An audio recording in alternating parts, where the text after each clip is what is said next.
नमस्कार। प्राइम समाचारमा स्वागत छ। म दृष्टिबाणी धेताल। म सुषमा श्रेष्ठ। सुरु गरौँ अहिलेसम्मका प्रमुख समाचारबाट। सूर्य ल्याबबाट पीसीआर रिपोर्ट लिएर विमानस्थलबाट पुगेका 122 सर्वसाधारण फिर्ता। सूर्य ल्याबको रिपोर्ट नक्कली भएपछि सर्वसाधारण समेत मारमा। सभामुख सापकोटा विरुद्ध सर्वोच्च अदालतमा विचाराधीन ज्यान मुद्दामा सुनवाई सुरु।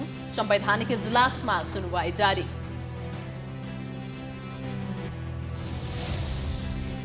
नेपाली कांग्रेसको पदाधिकारी सहित शीर्ष नेताहरूको बैठकमा महाधिवेशन लगायत राष्ट्रिय राजनीतिमाथि छलफल। माओवादी केन्द्रको स्थायी कमिटी बैठक पनि जारी। नेकपा एमालेका नेपाल पक्षीय नेताहरूद्वारा आज स्पष्टीकरण बुझाउने तयारी। स्पष्टीकरण सोधिएका सबै 27 सांसद जवाफ लेख्न व्यस्त। नेपालगञ्ज उपमहानगर क्षेत्रमा लकडाउन घोषणा। सीमावर्ती पर्सा र बारामा भारतबाट नेपाल फर्किनेहरूको लर्को लागेपछि स्वास्थ्य मापदण्डमा चरम लापरवाही।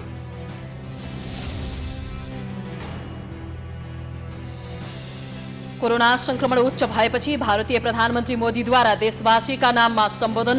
संक्रमण रोकथामको अन्तिम विकल्प लकडाउन भएको जिकिर। र त्रिकोणात्मक T20 क्रिकेटमा नेदरल्यान्ड्स र मलेसिया बीचको खेल वर्षाले प्रभावित। जित निकाल्दै फाइनलमा पुग्ने नेदरल्यान्डको दाउ।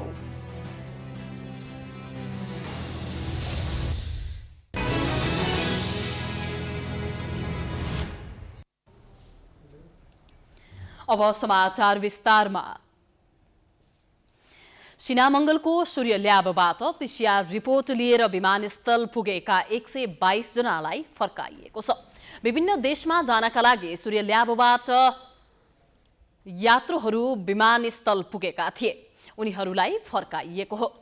विमानस्थलबाट फर्कनु परेकोमा सर्वसाधारणले दुःख पोखेका छन् भने उनीहरूले अरूले गरेको गल्तीको सजाय आफूलाई नदिन आग्रह पनि गरेका छन्। सूर्य डायग्नोस्टिक सेन्टरलाई या हेल्थ केयरलाई तपाईलाई इजाजत दिएको यही सरकारले हो।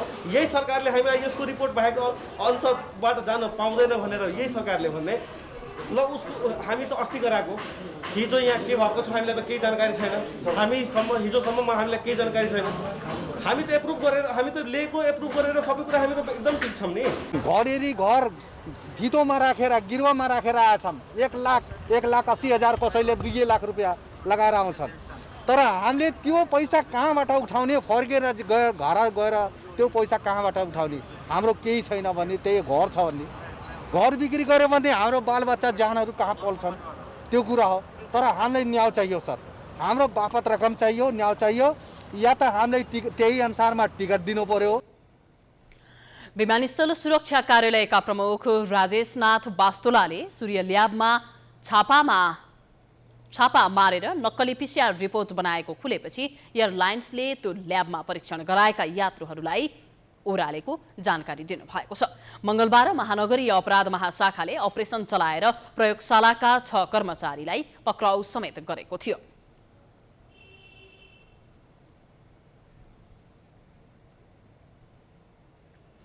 यसै सन्दर्भमा हामी हाम्रा सहकर्मीसँग कुराकानी गर्न गइरहेका छौं। सिनामंगलको सूर्य ल्याबबाट पीसीआर रिपोर्ट चेक गरिसकेपछि विदेशी न तयार भएकाहरू विमानस्थलबाट फर्काइएपछि पछिल्लो अवस्था के भइरहेको छ सृजनाजी? हजुर, के भइरहेको छ अहिले? पछिल्लो कदम के चालिएको छ? जति पनि व्यक्तिहरू फर्किएका छन् विमानस्थलबाट उनीहरू आक्रोश देख्न सकिन्छ। हामीले त्यो देखिसकेका छौं। पछिल्लो कदम के चालिने रहेछ? अब यस बारेमा हामीलाई जानकारी गराउनुस् न। आज भक्तिमा जुन गरेको थियो त्यो चाहिँ विभिन्न देशहरूमा दिएका थिए। पुगेका नागरिकहरूलाई चाहिँ 22 चाहिँ एयरपोर्टमा पुगेर त्यहाँबाट फर्काइएको छ।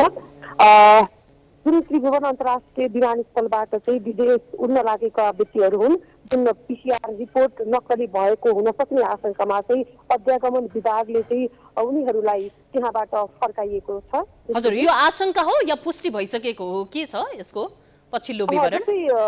हजुर, सोमबार जुन जुन सूर्य हेल्थ केयर प्रणालीले चाहिँ 8जना नक्कली रिपोर्ट जारी गरेको आशंकामा चाहिँ 8जनालाई पक्राउ गरेको थियो होइन। जुन नक्कली रिपोर्ट बनाउने आरोप लागेको सो हेल्थ केयर अहिले बन्द छ। त्यसै गरी यो नक्कली रिपोर्ट बनाएको हुन सक्ने जुन आशंकामा चाहिँ उनीहरूलाई अहिले पक्राउ गरेर लगेको हो। हजुर, अब विमानस्थल सुरक्षा कार्यालयले पछिल्लो पटक यस्तो किसिमको कार्य गरिरहँदाखेरि आक्रोशित बनेका छन् सेवाग्राहीहरू। सेवाग्राहीको यो माग पनि रहेको छ, त्यो मागको सन्दर्भमा चाहिँ के भनिरहेका छन् उनीहरू, केही जानकारी प्राप्त गर्नुभएको छ? पक्कै पनि जुन हेल्थ केयरको लापरवाहीले चाहिँ जुन घटनाहरू भनौँ न जुन किसिमको लापरवाही भयो होइन, उनीहरूको जुन लापरवाहीले चाहिँ आफूहरू दुःखमा परेको भन्दै जुन उनीहरूले चाहिँ विभिन्न ठाउँबाट चाहिँ उनीहरू बाहिर जानका लागि विभिन्न दुःख कष्ट गरेर होटल क्वारेन्टिनहरू बसेका थिए। उनीहरूले विभिन्न धेरै खर्च गरेर चाहिँ उनीहरू विभिन्न देशहरू जान लागेका थिए। उनीहरूले आफ्नो घरबार नै बन्दकी राखेर हामी विदेश जान लागेका हौँ। तर जुन एउटा सरकार र जुन ल्याबहरूको चाहिँ लापरवाहीका कारण हामी चाहिँ बिचमा परेका छौँ। हामीलाई चाहिँ न्याय चाहियो, हामीले अब कसरी जाने, हामीलाई त्यसको वातावरण मिलाइदिनु पर्यो भनेर चाहिँ उनीहरूले दुखेसो पोखिरहेका थिए र उनीहरूले गुनासो गरिरहेका थिए। हजुर, अब यो अनुसन्धान नगरिएको विभिन्न किसिमका यस्ता धेरै ल्याबहरू सञ्चालनमा भएको दुखेसो पनि पोखिरहेका छन्। सम्बन्धित निकायले, अझ भन्नुपर्दा स्वास्थ्य मन्त्रालयले चाहिँ निगरानी गर्न नसक्नुको कारण के बताउँछ सृजनाजी? पक्कै पनि अब उनीहरूले आफैले चाहिँ जुन किसिमको अनुमति दियो जुन पिसिआर गर्नुको लागि, तर उनीहरूले अनुमति दिने तर उनीहरूले अनुगमनहरू चाहिँ नगर्ने, कसरी पिसिआर टेस्ट गरिरहेको छ, कस्ता किसिमको रिपोर्टहरू सार्वजनिक गरिरहेका छन् उनीहरूले होइन, एक किसिमका चाहिँ अनुगमनहरू हुन नसक्दाखेरि चाहिँ यस्ता जुन नागरिकहरूले चाहिँ दुःख पाइरहेका छन्, यस विषयमा चाहिँ सरकारले चाहिँ गम्भीर ध्यान दिनुपर्ने जस्तो देखिएको छ। हस्, जानकारीका लागि धन्यवाद सृजनाजी। उहाँ हुनुहुन्थ्यो सृजना कार्की। हामीलाई सिनाम मङ्गलको सूर्य ल्याबबाट बाहिर जानका लागि भनेर पिसिआर परीक्षण गरिसकेपछि एयरलाइन्सले त्यो बाहिर जान तयार भएका 122 जनालाई फर्काइसके पछाडिको पछिल्लो जानकारी गराउँदै हुनुहुन्थ्यो। अब बाँकी प्रसङ्ग। सभामुख अग्निप्रसाद सापकोटा विरुद्धको द्वन्द्वकालीन मुद्दा सर्वोच्च अदालतमा हेर्न नभ्याइनेमा परेको छ। प्रधान न्यायाधीश चोलेन्द्र शमशेर जबरा नेतृत्वको संवैधानिक इजलासमा पेशीमा चढेको भए पनि अन्य मुद्दाको चापका कारण हेर्न नभ्याइएको हो। संवैधानिक इजलासमा राणा बाहेक न्यायाधीशहरू दीपकुमार कार्की, मीरा खड्का, हरेकृष्ण कार्की र ईश्वर प्रसाद खतिवडा रहेका छन्। यसअघि पनि सो मुद्दा पटक पटक सुनवाईका लागि पेशी तोकिएर पनि हेर्न नभ्याइनेमा पर्दै आएको थियो। माओवादी सशस्त्र सङ्घर्ष का बेला अपहरणपछि मारिएका काभ्रेका अर्जुन लामाको हत्यामा सभामुख सापकोटा मुख्य दोषी रहेको भन्दै 2068 सालमा मुद्दा परेको थियो। लामाकी पत्नी पूर्णिमाया लामा, मानवाधिकार कर्मी सुशील प्याकुरे लगायतले 2068 असार 6 गते सापकोटालाई प्रतिवादी बनाएर मुद्दा दर्ता गरेका थिए।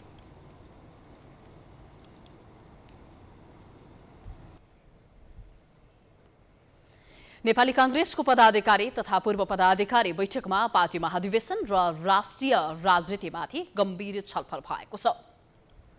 सभापति शेरबहादुर देउवा निवास बुढानीलकण्ठमा बसेको बैठकमा पार्टीको आगामी महाधिवेशनको तयारी र वैकल्पिक सरकार निर्माणबारे छलफल भएको हो। गत सोमबार बसेको पार्टीको केन्द्रीय कार्य समिति बैठकले महाधिवेशनको आन्तरिक कार्यतालिका हेरफेर गरेपछि क्रियाशील सदस्यताको नामावली अनलाइन प्रणालीमा पठाउने म्याद वैशाख 15 गतेसम्म तोकिएको छ। आजको छलफलपछि पार्टीको केन्द्रीय समिति बैठक छिट्टै बस्ने जनाइएको छ। कांग्रेसले प्रधानमन्त्री केपी शर्मा ओलीको राजीनामा माग्दै आफ्नै नेतृत्वमा सरकार गठन गर्ने निर्णय गरे पनि पहल भने लिन सकेको छैन।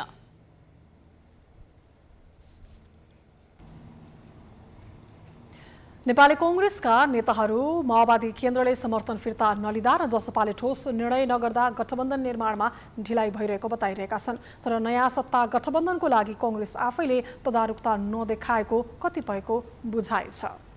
प्रमुख प्रतिपक्षी दल नेपाली कांग्रेसले आफ्नो केन्द्रीय समिति बैठकबाट वर्तमान सरकारको विकल्प खोज्ने निर्णय गरेको छ। उसले प्रधानमन्त्री केपी ओलीको राजीनामा माग्दै आफ्नै नेतृत्वमा सरकार गठनको निर्णय गरेको हो। आफ्नो नेतृत्वमा नयाँ सत्ता समीकरणका लागि अग्रसरता लिने निर्णय गरेको धेरै समय भइसक्दा पनि गठबन्धन निर्माणले साकार रूप लिन सकेको छैन। ओली सरकारलाई विस्थापित गरी नयाँ सरकार गठन गर्ने निर्णय नेपाली काङ्ग्रेसले गरे पनि नयाँ सत्ता समीकरण बन्न नसक्दा काङ्ग्रेसको निर्णयमै सीमित रहने सम्भावना बढेको छ। जसपाको अलमलले गठबन्धन निर्माणमा ढिलाइ भइरहेको तर आफूहरूले प्रयास पनि निरन्तर गरिरहने काङ्ग्रेस नेता भीमसेन दास प्रधानको भनाइ छ। जसो अलमलको कारण हो। प्रचण्ड लेखाइदिन्छु भने चाहिँ नि जुनलाई म अहिले लेखाइदिन्छु, हामी फिर्ता लिन्छौँ, जुन दिन अभिशाप ठ्याक्कै लिन्छौँ भने चाहिँ नि त्यो अभिशाप प्रस्ताव चाहिँ के भयो, सङ्ख्या गणसङ्ख्या पुरा भएपछि मात्रै सबल हुने भयो। त्यसमा चाहिँ जसपाको आफ्नै आन्तरिक द्वन्द्व कारणले चाहिँ नि एउटा चाहिँ नि पक्ष केपी ओलीलाई साथ दिनुपर्छ, अर्को पक्ष चाहिँ नि कुनै हालमा यो अश्विनाय कर्मलाई हामी साथ दिँदैन भनेको उपेन्द्र बाबुर मात्रै भनाइ छ। त्यो उहाँहरूको लाइन हो भने त्यहाँभित्र नै अलिकति स्पष्ट नआएको कङ्ग्रेस पार्टीले अलिकति ढिला पनि गरेको हो। जसपाले पनि साथ दिनु पर्यो, न त पुग्दैन। प्रचण्डको पार्टी र नेपाल काङ्ग्रेस मिलेर पनि पुग्दैन होइन। तिनटैको समीकरणले मात्र 138 पुर्याउने हो हामीले। काङ्ग्रेसका नेताहरूले माओवादी केन्द्रले समर्थन फिर्ता नलिँदा र जसपाले ठोस निर्णय नगर्दा गठबन्धन निर्माणमा ढिलाइ भइरहेको बताइरहेका भए पनि माओवादी केन्द्र र जसपाले काङ्ग्रेसतिरै औँला सोझ्याइरहेका छन्। नयाँ गठबन्धनको लागि काङ्ग्रेस स्वयंले तदारुकता नदेखाउँदा गठबन्धनले मूर्त रूप लिन नसकिरहेको उनीहरू बताउँछन्। काङ्ग्रेस नेत्री पुष्पा भुसाल नयाँ सरकारको लागि छलफल भइरहेको तर त्यसको लागि अवस्था परिपक्व भइ नसकेको बताउनुहुन्छ। नयाँ समीकरण निर्माणको लागि प्रतिनिधि सभा विघटनको विपक्षमा रहेका शक्तिहरू एक ठाउँमा उभिनुपर्ने उहाँको भनाइ छ। संविधानलाई स्वीकार नगर्ने, जनजीविकाको सवाल र संघीयताको सवालमा यो सरकार गम्भीर भएन। यी सम्पूर्ण मुद्दालाई बोकेर संसदमा भएका सबै दलहरू आन्दोलनमा सडकमा त गएकै हो नि, त्यहाँ त साझा मुद्दा भयो नि भन्दाखेरि यो सरकारलाई मान्नुपर्ने एजेन्डा के त अरू दलहरूको, अहिलेको सरकारलाई परिवर्तन गर्नु नपर्ने आधार के त अरू दलहरूको। माओवादीहरूले सरकारबाट आफ्नो समर्थन फिर्ता लिने एउटा प्रक्रिया छ हैन। जसपाले एजेन्डाको राजनीति गर्ने, उहाँहरूको फेरि एजेन्डाको राजनीतिलाई प्राथमिकता दिनुभएको छ, उहाँहरूको आफ्ना भनाइहरू छन्। अहिले नेपाली काङ्ग्रेसको सङ्ख्या हेर्ने हो भने अविश्वासको प्रस्ताव ल्याउनको लागि पनि सङ्ख्याहरू पुग्दैन। लामो समयसम्म नेपाली काङ्ग्रेस आफ्नो नेतृत्वमा सरकार गठनको पहल कदमी लिने कि नलिने भन्ने दोधारमा रह्यो। पार्टी कार्यकर्ताहरूको व्यापक दबावले काङ्ग्रेस केन्द्रीय समितिले आफ्नै नेतृत्वमा सरकार बनाउने निर्णय गरे पनि नेतृत्वबाट अपेक्षित तदारुकता नदेखिएको धेरैलाई लागेको छ। काङ्ग्रेसले नयाँ सरकार भन्दा पनि शीघ्र चुनावलाई प्राथमिकतामा राखेको जानकारहरू बताउँछन्। जुन कुरालाई दबेको स्वरमा काङ्ग्रेसका नेताहरूले पनि स्वीकार्न थालेको देखिन्छ। प्राइम टाइम्स टेलिभिजनका लागि प्रकाश जोशीको रिपोर्ट। नेकपा माओवादी केन्द्रको स्थायी कमिटिको बैठकमा वैकल्पिक सरकार गठन र पार्टीको संगठनात्मक कामबारे छलफल भइरहेको छ। पार्टी कार्यालय पेरिस डाँडामा जारी बैठकमा पार्टीको विधान संशोधन, कोरोना संक्रमण लगायतका विषयमा छलफल भइरहेको छ। यसअघि मंगलबारको बैठकमा अध्यक्ष प्रचण्डले नयाँ सरकार गठनको प्रयास सकारात्मक भएको जानकारी गराउनु भएको थियो। काङ्ग्रेस, माओवादी केन्द्र र जनता समाजवादी पार्टीबीच नयाँ सरकार गठनमा समझदारी कायम गर्ने प्रयास जारी छ। निर्णायक शक्ति मानिएको जनता समाजवादी पार्टीमा दुई धार देखिएकाले तीनै दलले ठोस निर्णय भने गर्न सकेका छैनन्।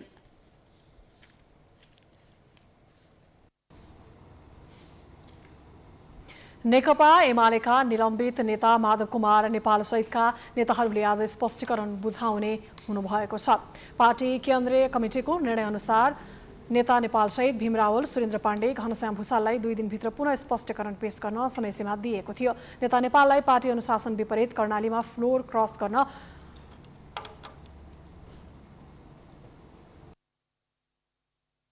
सांसदहरू भड्काएको आरोप लगाइएको छ। नेता नेपाल निकट नेताहरूले आज स्पष्टीकरण पत्र बुझाउने तयारी भइरहेको जनाइएको छ। नेता नेपाल सहित सङ्घका सदस्य र प्रदेशका 5 जना सांसदहरूलाई स्पष्टीकरण पत्र थमाइएको थियो। सांसदहरूलाई 3 दिनको समय दिएको छ। स्पष्टीकरण पत्र काटेपछि मंगलबार नै खनाल नेपाल समूहका सांसद, केन्द्रीय नेताहरू बसेर स्पष्टीकरण बुझाउने र अन्तिमसम्ममा पार्टी एकताका निम्ति सङ्घर्ष गर्ने निचोड निकालिएको थियो।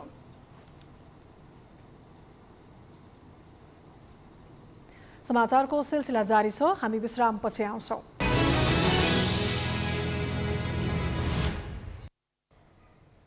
विश्रामपछि स्वागत छ। अब बाँकी समाचार। रामनवमी पर्व आज देशैभरि श्रद्धा र भक्तिपूर्वक पूजा आराधना गरी मनाइँदैछ। चैत्र शुक्ल नवमीका दिन मर्यादा पुरुषोत्तम भगवान श्री रामचन्द्रको सम्झनामा यो पर्व मनाउने गरिन्छ। असत्यमाथि सत्यको विजय तथा भगवान श्री रामको सम्झनामा मनाइने रामनवमीका अवसरमा देशभरका राम मन्दिरमा पूजापाठ गर्ने गरिन्छ। कोरोना संक्रमणका बावजुद पनि जनकपुर स्थित राम जानकीको मन्दिरमा पनि नेपाल तथा भारतका नरनारीको उल्लेख्य रूपमा उपस्थिति रहेको छ। त्रेता युगमा आजकै दिन अयोध्यामा राजा दशरथ र रानी कौशल्यावतीको जेठो छोराको रूपमा विष्णुको अवतार लिएर श्रीरामको जन्म भएको धर्मग्रन्थमा उल्लेख छ। रामले मिथिलाका राजा जनककी छोरी सीतासँग विवाह गरेको र दुष्टहरूको संहार गरेको वाल्मीकि पुराणमा पढ्न पाइन्छ। रामनवमीका दिन श्रीरामको व्रत उपासना लगायत पूजा आराधना गर्नाले लोकमा सुख शान्ति समृद्धि र परलोकमा सद्गति पाइने धार्मिक विश्वास रहेको छ। गत वर्ष जस्तै यस वर्ष पनि कोरोना संक्रमणको जोखिम भएकाले मन्दिरहरूमा पनि स्वास्थ्य मापदण्डका साथ पालना गर्न सरकारले सबैलाई आग्रह गरेको छ। यसैबीच चितवनको माडे स्थित अयोध्यापुरीमा राम सीताको मूर्ति आज प्रतिस्थापन गरिँदैछ।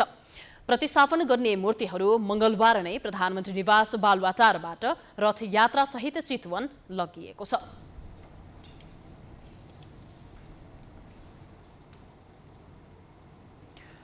केन्द्रको सरकार निर्माणमा निर्णायक मानिएको जनता समाजवादी पार्टीभित्र स्पष्ट रूपमा दुई खेमा देखिएका छन्। सरकारमा जानका लागि द्वैत चरित्र देखाइरहेको जसपाले प्रदेश सरकारमा पनि यस्तै प्रवृत्ति देखाएको छ।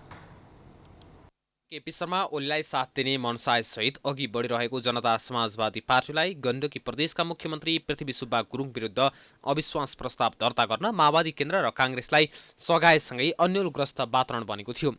तर लुम्बिनी प्रदेश सरकारमा जसपाका 4 जना सांसदले केही घण्टामा निर्णय परिवर्तन गरी ओली समूहका मुख्यमन्त्री शङ्कर पोखरेललाई समर्थन गरेसँगै समीकरणले नयाँ मोड लिएको छ। जसपाले प्रदेशका 4 जना मन्त्रीलाई कारबाही गर्ने निर्णय गरे पनि मन्त्रीहरूलाई कारबाही गर्ने अधिकार पार्टीको प्रदेश कमिटीलाई नभएको जनता समाजवादी पार्टीका नेता मनिष सुमनले बताउनु भएको छ। प्रदेश समितिले निकालेको विज्ञप्ति पनि आफ्नो अधिकारभन्दा बढीको विज्ञप्ति हो।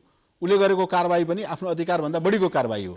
हुन त उनले अहिले के भन्छ स्पष्टीकरण मात्र सोधेका छन्, तर तलले के लेखेका छन् भने म तेरो सांसदै पद खाइदिन्छु भन्नेसम्मका धाकधम्की देखेका छन्।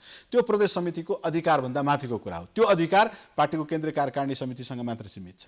मुख्यमन्त्री शङ्कर पोखरेलको मन्त्री परिषदमा सहभागी भएका मन्त्रीहरूलाई जनता समाजवादी पार्टी लुम्बिनीले 24 घण्टे स्पष्टीकरण सहित निलम्बन गरेपछि नेता सुमनले यस्तो प्रतिक्रिया दिएका हुन्। संसदीय दलले निर्णय गरेर सरकारमा सहभागी भएको अवस्थामा प्रदेश कमिटीले कुनै कारबाही गर्न नसक्ने सुमनले बताउनु भएको छ। सुमनले लुम्बिनी प्रदेशमा अविश्वास प्रस्ताव अगाडि बढाउने नबढाउने विषयमा कसलाई साथ दिने भन्ने विषयमा पार्टी केन्द्रमा कुनै निर्णय नभएको बताउनु भयो। लुम्बिनी प्रदेशमा जसपाबाट मुख्यमन्त्री शङ्कर पोखरेललाई सघाउँदै भौतिक पूर्वाधार तथा विकास मन्त्री बनेका सन्तोष पाण्डेले प्रदेश स्वायत्त रहेका कारण आफूहरू प्रदेश सरकारमा गएको बताउनु भयो। बनेपछि त्यसमा सिग्नेचर गरेको होइन, त्यो कुरा पार्टीमा बैठकको क्रममा कतै सिग्नेचर गरेको छ र त्यसलाई दुरुपयोग गर्ने काम होला।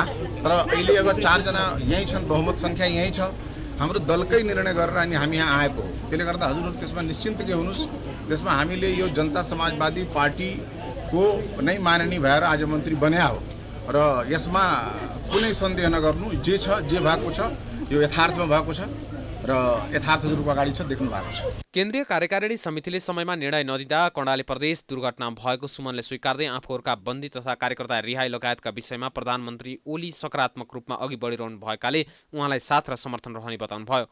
जसपाभित्र पार्टी अध्यक्ष महन्त ठाकुर र नेता राजेन्द्र महतो एकातिर र संघीय परिषद अध्यक्ष डाक्टर बाबुराम भट्टराई तथा उपेन्द्र यादव अर्कोतिर लागिरहेका बेला जनता समाजवादी पार्टीको प्रदेश कमिटी समायोजन समेत नभएको अवस्थामा आफूलाई अधिकार नै नभएको विषयमा सांसदलाई निष्कासन गरिने भनेर विज्ञप्ति निकाल्नुको कुनै अर्थ नरहने सुमनको दाबी छ।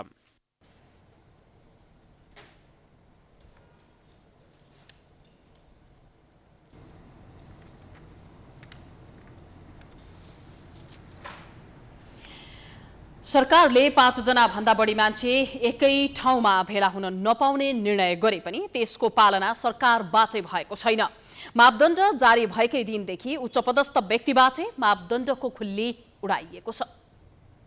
बालुवाटारमा सोमबार प्रधानमन्त्री केपी शर्मा ओलीको अध्यक्षतामा बसेको मन्त्री परिषद बैठकले 5 जना भन्दा बढी मानिसको जमघट गर्न नपाइने स्वास्थ्य मापदण्ड बनाएको थियो। साझा सरकारका प्रवक्ता पार्वत गुरुङले सो मापदण्ड सार्वजनिक गर्दै उल्लङ्घन गर्नेहरूलाई संक्रामक रोग ऐन अनुसार कानूनी कारबाही गर्ने चेतावनी दिएका थिए। तर सरकार आफै नियम उल्लङ्घन गर्दै गएको छ। अहिले पनि प्रधानमन्त्री केपी शर्मा ओली नै विभिन्न पार्टीका भेटघाट तथा भेला गरिरहेका छन्। स्वास्थ्यका मापदण्ड सार्वजनिक गर्दै आम नागरिकलाई सचेत गराउनु सकारात्मक पक्ष हो। तर नियम गराउने निकाय नै नियम तोड्दै हिँड्दा आम नागरिकले कसरी बुझ्ने?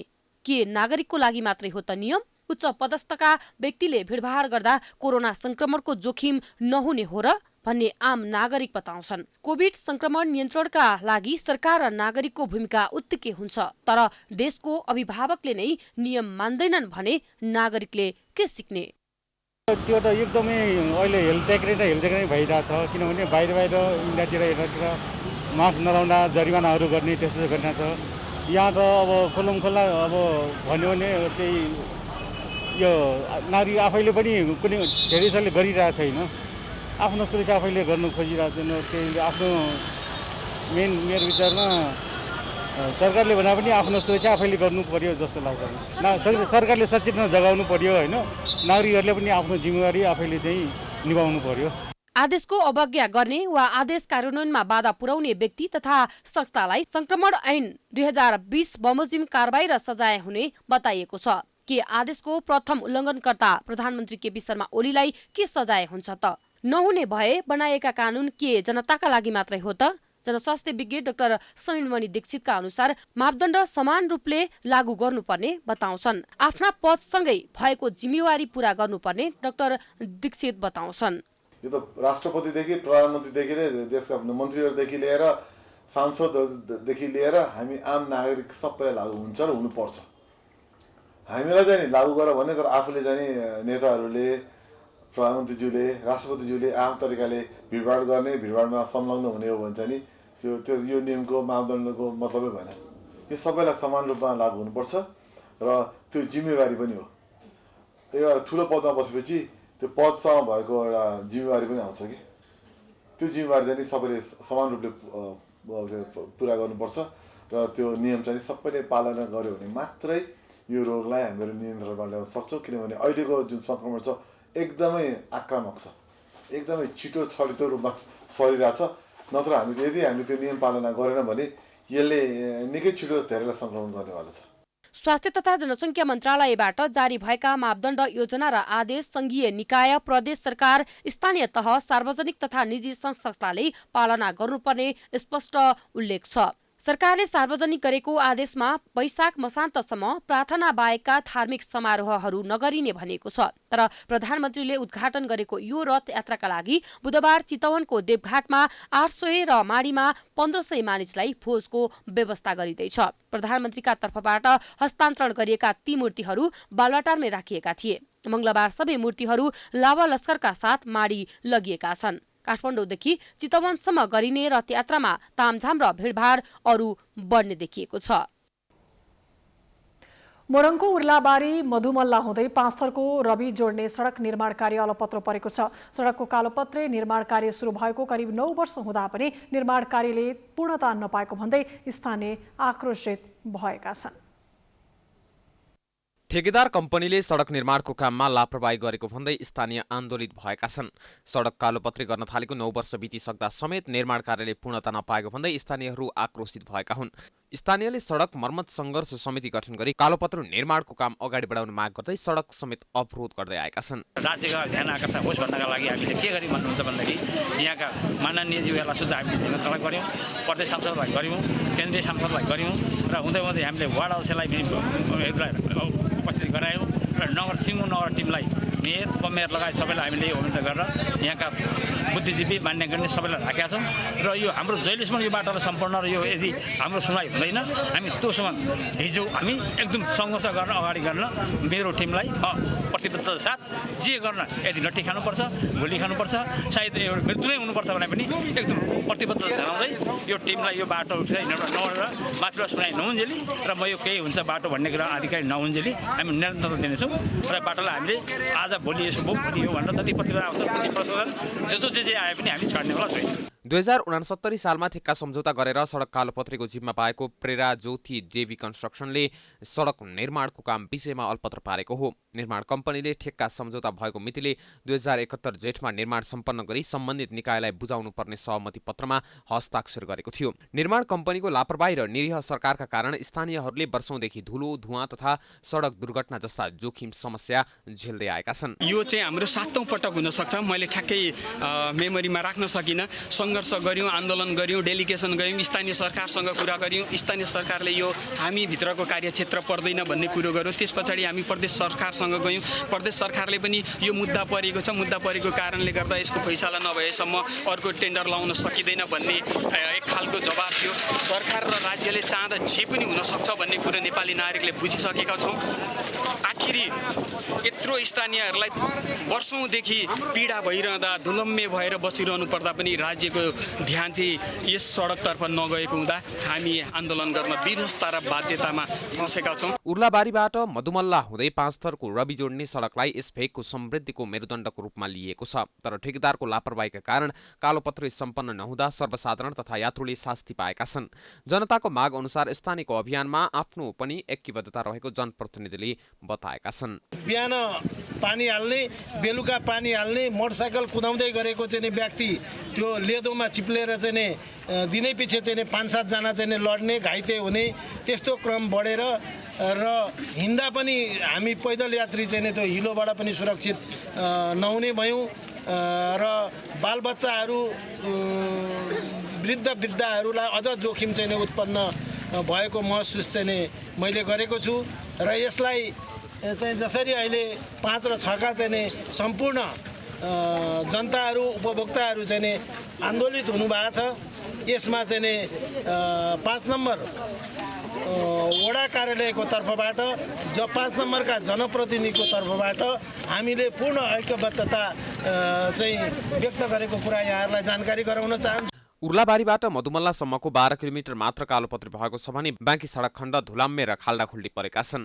गुणस्तर अनुसारको काम नगरेकाले स्थानीयहरूको उपस्थितिमा पटक पटक पत्र काटेर निर्माण सुचारू गर्न आग्रह गर्दा समेत ठेकेदार पक्ष सम्पर्कमा आएको छैन। सरकारले पनि स्थानीयको मागलाई गम्भीर रूपमा नलिएका कारण सडक निर्माण कार्यले पूर्णता नपाएको स्थानीयको गुनासो छ। प्राइम टाइम्स टेलिभिजनका लागि मोरङबाट कुमार खड्काको रिपोर्ट। कोरोना भाइरस संक्रमण बढ्न थालेपछि नेपालगञ्ज उपमहानगर क्षेत्रमा एक साताका लागि लकडाउन घोषणा गरिएको छ।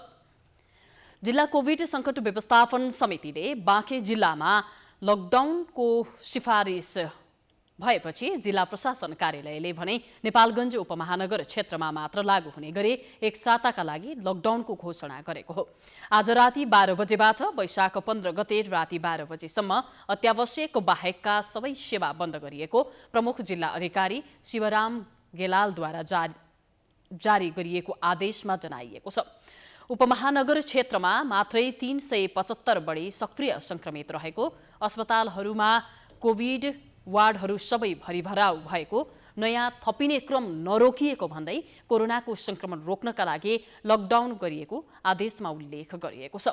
अत्यावश्यक काम बाहेकका हिडडुलमा समेत प्रतिबन्ध लगाइएको र निषेध गरिएका कार्य गर्नेलाई संक्रमक ऐन 2020 तथा स्थानीय प्रशासन ऐन 2028 अनुसार कारबाही हुने पनि बताइएको छ।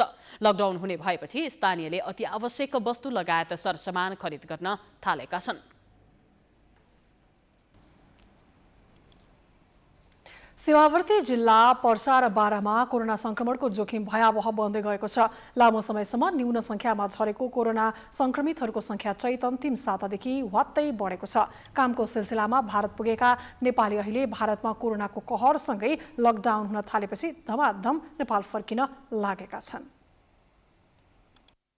भारतमा कोरोनाको जोखिम पुनः बढेसँगै नेपालीहरू घर फर्कन थालेका छन्। भारतबाट नेपाल फर्किनेहरूको सीमामा सुरक्षित चेक जाँच नहुँदा सीमावर्ती जिल्ला पर्सामा संक्रमणको जोखिम बढेको छ। नेपाल फर्किएका अधिकांश नेपालीमा कोरोना भाइरसको संक्रमण देखिएको वीरगञ्ज भन्सारमा खोटिएका स्वास्थ्य कर्मीहरूले बताएका छन्। रक्सोल नाका भएर नेपाल प्रवेश गर्ने सरदर 50 जना मध्ये 20 जनालाई कोरोना संक्रमण देखिएको सीमामा खटिएका स्वास्थ्य कर्मीको भनाइ छ। सीमामा खटिएका स्वास्थ्य कर्मीका अनुसार स्वास्थ्य सामग्री तथा जनशक्तिको अभावका कारण संक्रमण संक्रमण रोकथाममा समस्या देखिएको बताएका छन्। 9 जना पोजिटिभ भेटेको छ। हिजो त 2 चोटि गरेर 8 जनाको टेस्ट गरे हो। 8 जना पोजिटिभ निस्केको छ। कर्मचारी त एउटा आवश्यक नै छ हैन। एउटा सिफ्टमा 2 जना कमले 2 जना भयो त सजिलो हुन्छ हैन काम गर्नलाई। अरू एउटा यहाँ 1 जनाको एउटा सिफ्ट चाहिँ 6 घण्टा हुन्छ। जसमा अलि खाजासाजा केही व्यवस्था गरेको छैन। चाहे नगरपालिकाबाट होस् चाहे सिडोबाट होस् केही व्यवस्था छैन। त्यसको भइदियो अलिक सजिलो हुन्छ। पर्सा लगायत सीमा क्षेत्रमा दिन प्रतिदिन संक्रमितको संख्या बढ्दै गएको छ। खुला सीमाको कारण सरसामान खरिदका लागि सीमावर्ती भारतीय बजार रक्सोल पुगेर फर्किने नेपालीहरूलाई समेत चेक जाँचमा लापरवाही हुने गरेको छ, जसका कारण पनि वीरगञ्जमा समुदाय स्तरमा कोरोना संक्रमणको जोखिम बढ्दै गएको स्थानीयको गुनासो छ। राम्रो लाग्यो किनकि जति पनि मान्छेहरू आइरहेको छ सबको चेक जाँच भइरहेछ। यो हाम्रो देशको लागि धेरै नै राम्रो कुरा हो, किनभने एउटाले गर्दा हजारौँले सर्नु हो। त्यसकारण आफूले पनि अलिक बच्नुपर्छ र के भन्छ कि सतर्क भएर हामीले काम गर्नुपर्छ र काम नपरेको बेलामा हामीले घर बाहिर निस्किनु हुँदैन, किनकि यो महामारीले गर्दा धेरै नै जनधनको र मान्छेको नोक्सान भइरहेको छ। मैले भर्खर चाहिँ अब फेरि पुलसम्म घुमेर आइदिएको छु होइन। मैले के हेरेको छु कि यो जुन इन्डियाबाट आउने जुन मान्छेहरू कर्मचारी छ नि त्यसलाई पूर्ण रूपमा त्यो स्वास्थ्य जो चेक जाँच गरेर भित्राएर आउँछ र भित्राएपछि उसलाई यहाँ क्वारेन्टिनमा राख्ने व्यवस्था मिलाउनु पऱ्यो। त्यो भए एकदम राम्रो हुन्छ मलाई जस्तो लाग्छ, किनकि अब त खुला सिमाना छ। अरू ठाउँबाट त मान्छे आउजा गरिरहेछ र मेरो बोर्डर मात्र त्यो जाँच भएन भने अरू ठाउँमा पनि गर्नु पऱ्यो। साइडमा पनि बाटो छ मेरो कानमा यहाँको स्थानीय प्रशासनले त्यो गर्नुपर्ने। चैत यता मात्र पर्सामा झन्डै 400 जनामा कोरोना संक्रमण देखा परेको छ भने 4 जनाको मृत्यु भएको अस्पतालले जनाएको छ। भारतबाट फर्कने नेपालीलाई सीमा क्षेत्रमा व्यवस्थित गरी प्रभावकारी स्वास्थ्य चेक जाँच गर्न नसके पर्सामा संक्रमण भयावह हुने देखिन्छ। प्राइम टाइम्स टेलिभिजनका लागि पर्साबाट जितेन्द्र शाहको रिपोर्ट। समाचारको सिलसिला जारी छ, हामी विश्रामपछि आउँछौँ।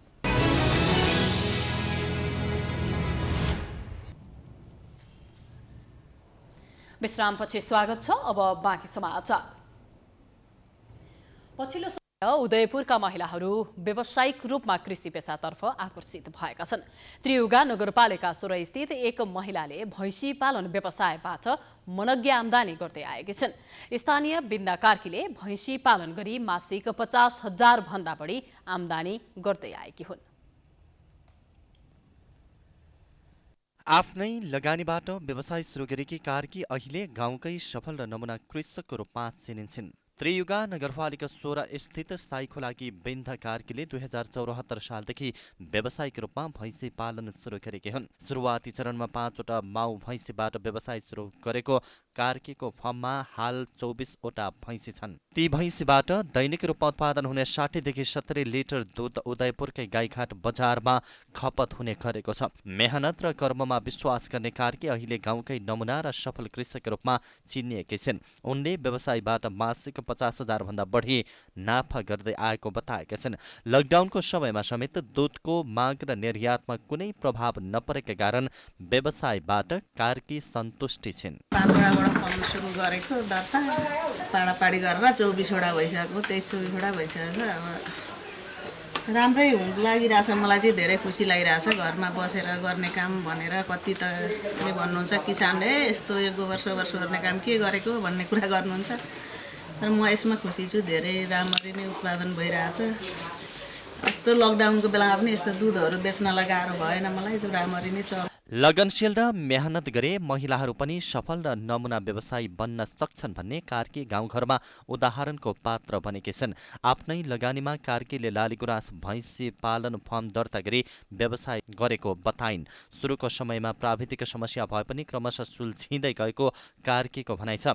स्थानीय सरकार तथा सङ्घ संस्थाले कृषि फर्ममा कुनै पनि सहयोग नभएको उनको गुनासो छ। सरकारले किसानका लागि विभिन्न शीर्षकमा अनुदानको योजना ल्याए पनि वास्तविक किसानले पाउन नसकेको कृषकको गुनासो छ। सरकारबाट थप सहयोग पाउन सके व्यवसाय थप टेवा पुग्ने र अरूलाई समेत रोजगारी दिन सकिने कार्कीको भनाइ छ। घाँस मैले अब पोहोरको सालदेखि चाहिँ आफ्नै खेतमा लगाएँ, परालहरू किन्छु अनि दाना पिठो चोकरको लागि गाडीले ल्याउँ, हामी बाहिर ल्याइदिन्छ, गाडीले घरमै ल्याएर खुलाइदिन्छ। त्यस्तो हामी बोक्न जाने हो भने त्यस्तो गाह्रो चाहिँ भएको छैन, सबै कुरा घरबाटै गर्छौँ। अब यो अनुदान भन्ने त हामी किसान त घरमा बसेर काम गर्दै ठिक्क, ठुलाले बाहिरै मात्रै सबैजना हामीलाई यति पर उति पर भन्छन्, हामी खोइ हामीलाई चाहिँ अहिलेसम्म त्यस्तो परे छैन। अब यस्तै ठुला मान्छेहरूको लागि मात्रै हुन्छ त होला नि, झोला बोक्नेहरूको हामीले यति पारि उतेर परेन भन्नुहुन्छ। आफ्नै लगानीमा व्यवसाय सुरु गरी सफल र उदाहरणीय बनेका व्यवसायीहरूलाई स्थानीय सरकार तथा सङ्घ संस्थाहरूले प्रोत्साहन गर्न सके गाउँघरमै आम्दानीको राम्रो स्रोत बन्ने देखिन्छ। स्थानीय स्तरमा आम्दानी बढ्दै गए युवती विदेशिने दर घट्ने त छ नै, साथमा देशको आर्थिक स्तर समेत माथि उठ्न सकिन्छ। अब अन्तर्राष्ट्रिय समाचार।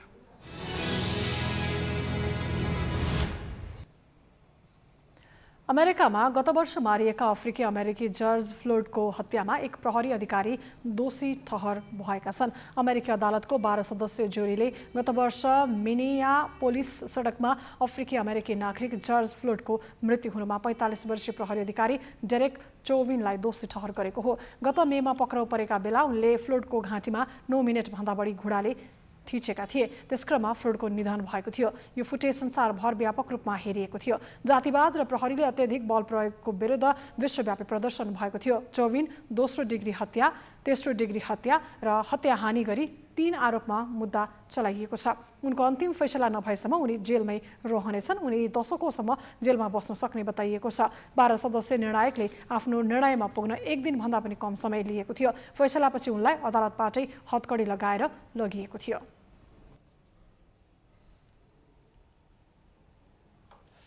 भारतीय प्रधानमन्त्री नरेन्द्र मोदीले कोरोना महामारी रोकथामको अन्तिम विकल्प लकडाउन भएको बताएका छन्। भारतमा कोरोनाले भयावह स्थिति ल्याएपछि देशवासीको नाममा सम्बोधन गर्दै मोदीले अनावश्यक काममा घरबाट बाहिर ननिस्कन र स्वास्थ्य सावधानी अपनाउन सर्वसाधारणलाई अपिल गरेका हुन्। साथै उनले भारतमा कोरोना विरुद्धको खोप अभियान तीव्र गतिमा अघि बढिरहेकाले यसबाट कोही भारतीय नागरिक वञ्चित नहुने पनि बताएका छन्। देशका युवाहरूलाई अपिल गर्दै उनले कोभिड सचेतना अभियान चलाउन आग्रह गरेका छन्। यसैबीच भारतको तमिलनाडु राज्यमा एकै दिन 10,800 बढी संक्रमित पुष्टि भएको छ भने 48 जनाको मृत्यु भएको छ। भारतमा कोरोनाका कारण हालसम्म 1,82,500 बढीको मृत्यु भइसकेको छ भने संक्रमितको संख्या 1,56,09,000 बढी पुगेको छ।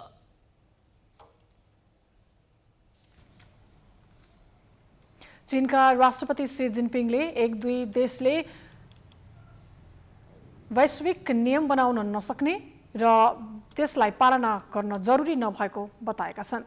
बोआओ फोरमलाई सम्बोधन गर्दै सीले केही देशले मात्रै बनाएको नियम जबरजस्ती पालना गराउन खोज्ने कोसिस भए कसैलाई पनि फाइदा नपुग्ने बताएका हुन्। अमेरिका र पश्चिमा राष्ट्रबाट कटुतापूर्ण व्यवहार झेलिरहेका बेला उनको यस्तो भनाइ आएको हो। फोरमको बैठकमा एसियाली मुलुकका अधिकांश कार्यकारी प्रमुखहरू सहभागी थिए। अमेरिकाको नाम नलिकन सीले निशाना साधेको बीबीसीमा उल्लेख गरिएको छ। उनले विश्व अब 1-2 देशले तय गरेको नियमअनुसार चल्न नसक्ने स्पष्ट पार्दै सबैलाई न्याय मिल्नुको सट्टा अहिले निश्चित शक्तिहरूको मात्र बोलबाला रहेको धारणा राखे। शक्ति राष्ट्रहरू जवाफदेही नभएको पनि उनको आरोप छ। यसअघि जनवरीमा सी जिनपिङले विश्व आर्थिक मञ्चमै अमेरिकी नेतृत्वलाई टुक्रे गुटको संज्ञा दिएका थिए। चीनले अहिले जापान, अस्ट्रेलिया, भारत र अमेरिका संलग्न क्वाड गठबन्धनप्रति असन्तुष्टि जनाइरहेको छ।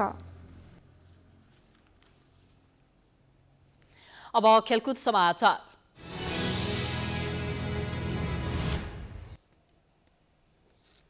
काठमाडौँमा जारी त्रिकोणात्मक 2020 क्रिकेट सिरिजमा आज नेदरल्यान्ड र मलेसिया बीच प्रतिस्पर्धा हुँदैछ।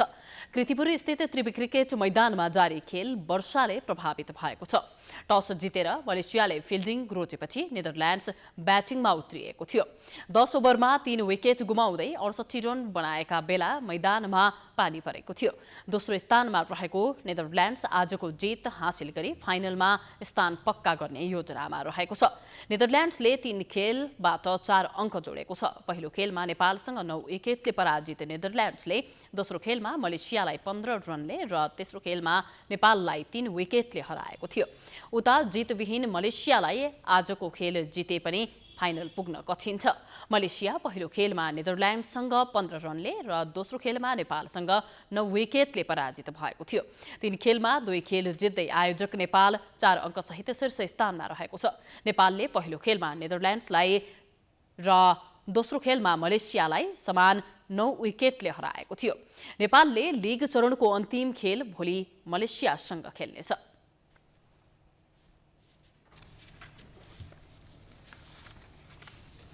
यो सँगै हामी समाचारको अन्त्यमा आइपुगेका छौं। जाँदा जाँदै प्रमुख समाचार पुनः एकपटक। सूर्यल्याबबाट पीसीआर रिपोर्ट लिएर विमानस्थल पुगेका 122 सर्वसाधारण फिर्ता। सूर्यल्याबको रिपोर्ट नक्कली भएपछि सर्वसाधारण समेत मारमा। सभामुख सापकोटा विरुद्ध सर्वोच्च अदालतमा विचाराधीन ज्यान मुद्दामा सुनवाई सुरु। संवैधानिक इजलासमा सुनवाई जारी।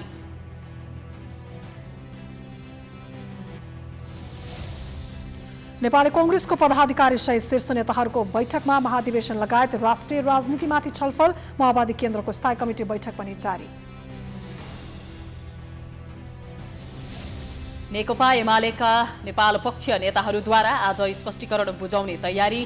स्पष्टीकरण सोधिएका सबै 27 सांसद जवाफ लेख्न व्यस्त। नेपालगञ्ज उपमहानगर क्षेत्रमा लकडाउन घोषणा। सीमावर्ती पर्सा र बारामा भारतबाट नेपाल फर्किनेहरूको लर्को लागेपछि स्वास्थ्य मापदण्डमा चरम लापरवाही। कोरोना संक्रमण उच्च भएपछि भारतीय प्रधानमन्त्री मोदीद्वारा देशवासीका नाममा सम्बोधन। संक्रमण रोकथामको अन्तिम विकल्प लकडाउन भएको जिकिर। र त्रिकोणात्मक T20 क्रिकेटमा नेदरल्यान्ड्स र मलेसिया बीचको खेल वर्षाले प्रभावित। जित निकाल्दै फाइनलमा पुग्ने नेदरल्यान्डको दाउ।